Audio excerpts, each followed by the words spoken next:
آقا سلام علیکم، خوش اومدین به ویدیو جدید چنل من.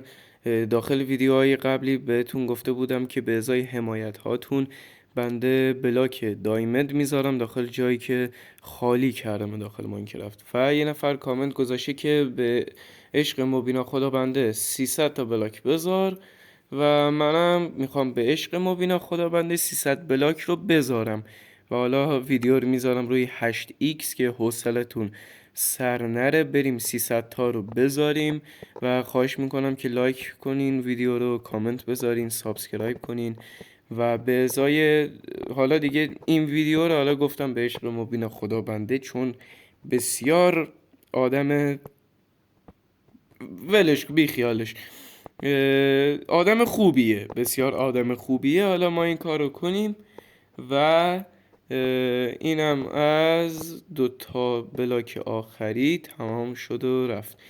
ولی دیگه از این خبران نیست، دیگه باید حمایت کنین تا من بلاک بذارم از این همه فضای بزرگ. خب این همه اینجا بزرگه، همون یه چوسه فقط پر شده اینا، همون یه چوسه. و خواهش میکنم که حمایت کنیم به ازای هر ساب 10 تا بلاک و به ازای هر کامنت. راستی اینجا هم دیگه پرش کردم گفتم زشت در نیاد، تکمیل بشه. به ازای هر کامنت 2 تا بلاک و به ازای هر لایک 5 تا بلاک دایمد من اینجا میذارم. منتظر حمایت هاتون هستم. امیدوارم که احسان این ویدیو رو نبینه.